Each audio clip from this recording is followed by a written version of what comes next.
Auzubillahiminash-shaytanir-rajim. Bismillahir-Rahmanir-Rahim. Assalamu alaikum viewers and welcome to the channel Learn Quran with Dr. Khansa bin Tarif. Now we are going to conduct a lecture on Surah Al-An'am. Okay.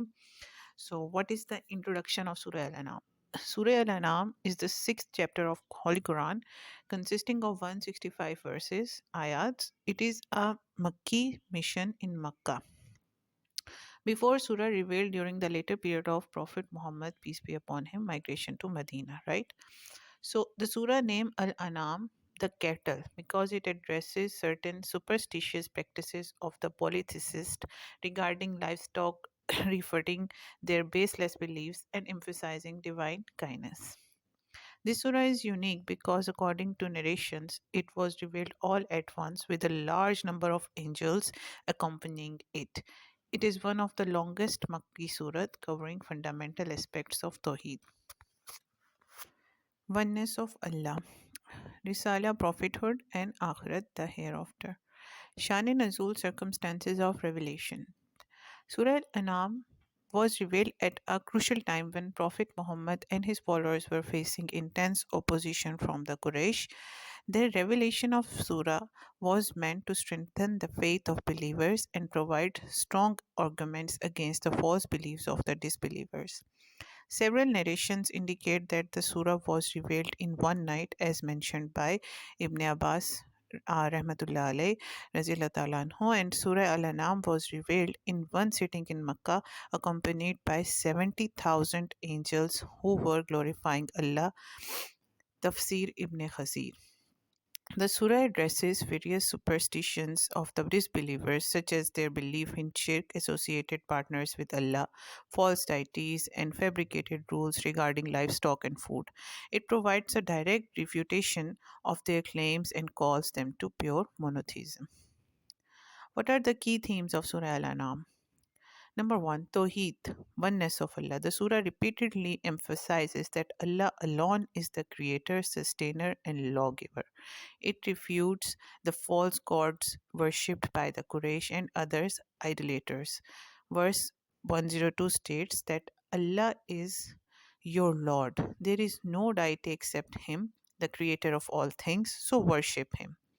Number two, refutation of polytheism, Shirk. The surah provides logical and rational arguments against idol worship. It exposes the false beliefs and rituals that the Quraysh practiced regarding cattle, food prohibitions, and sacred animals.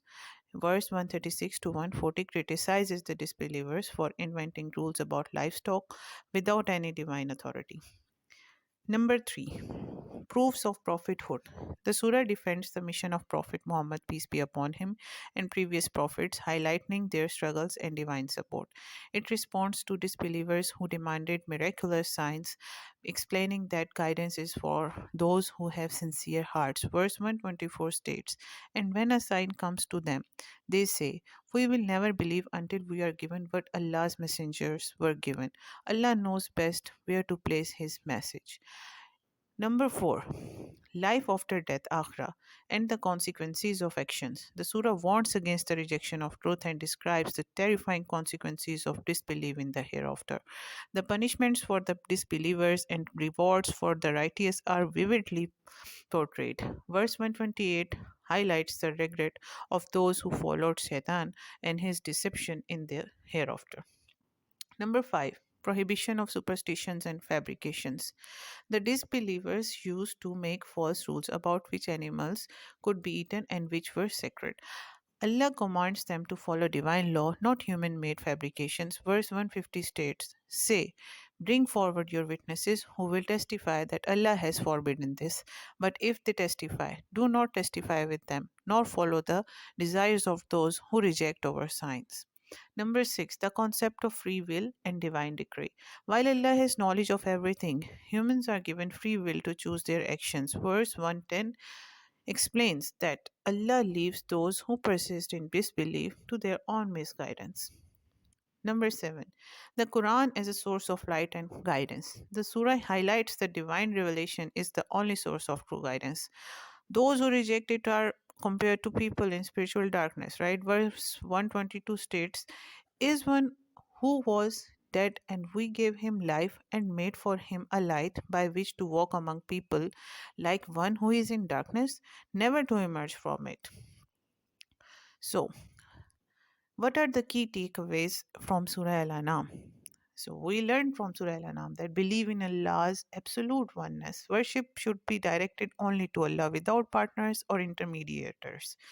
Everything in the universe testifies to His existence and power. Number two, reject all forms of shirks and superstitions. Many cultures invent false religious rules. Islam calls for returning to the pure teachings of Tawheed. Customs should always be evaluated in light of authentic revelation. Number three, the Quran is the ultimate source of guidance. Human intellect alone cannot provide ultimate truth. Revelation is necessary, right? The Quran answers philosophical and theological questions about existence. Number four, life is a test, and the hereafter is the ultimate reality. Temporary worldly gains should not distract us from external success or eternal success, right? Those who reject faith with regret and will regret it in the hereafter. Number five, follow the way of the prophets. The struggles of Prophet Muhammad, peace be upon him, and earlier messengers shows that patience and steadfastness are necessary. Guidance is only for those who sincerely seek it. Number six, avoid fabricating religious laws. Islam is a complete and perfect religion. No one has the authority to add or remove teachings. Culture should not override divine commandments. So, what we conclude, Surah Al An'am is a powerful call to monotheism, rejecting superstitions, and emphasizing faith in Allah's guidance. It establishes the fundamentals of Islamic belief, accountability in the hereafter, and the importance of divine revelation. As Muslims, we should reflect deeply on this surah and apply its lessons in our daily lives. May Allah guide us all to the straight path and protect us from misguidance. Ameen summa ameen. If you like the video, you can share it with your brothers and sisters in Islam, and you can also drop a very good comment in the comment section. It will be really appreciated. Jazakallah khair and have a very good day.